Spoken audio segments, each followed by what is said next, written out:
Amazon Uşaq Əyləncə Mərkəzində Bala Dili jurnalının 10 yaşı xüsusi təmtəraqla qeyd olundu. Şənliyə uşaqların sevimli oyun personajları da dəvət olunmuşdu.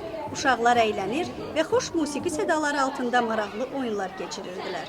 Oyun zamanı qalib gələn uşaqlar müxtəlif hədiyyələr qazandı. Nesquik, Kids World, min bərəkət halal nemət ət və ət məhsulları ilə yanaşı, Atena süd və süd məhsulları öz dadlı qidaları ilə uşaqları sevindirdi.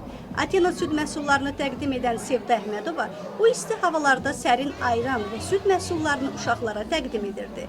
Bala Dili jurnalının şef redaktoru Lalə Əlizadə bu jurnalın çoxlu sayda balaca oxucuları olduğunu söylədi.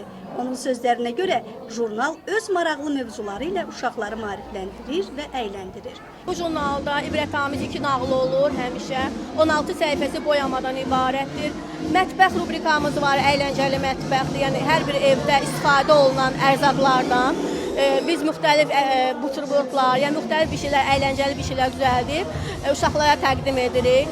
Sonra bu jurnalda hədiyyəli crosswordumuz da olur. Lalə Əlizadə qeyd etdi ki, Bala Dili jurnalının hər bir buraxılışı bir mövzunu əhatə edir və bu da uşaqlarda böyük maraq doğurur. Onda deyək ki, bu jurnalın geniş oxucu auditoriyası var. Balaların Bala Dili jurnalı. 10 yaşınız mübarək.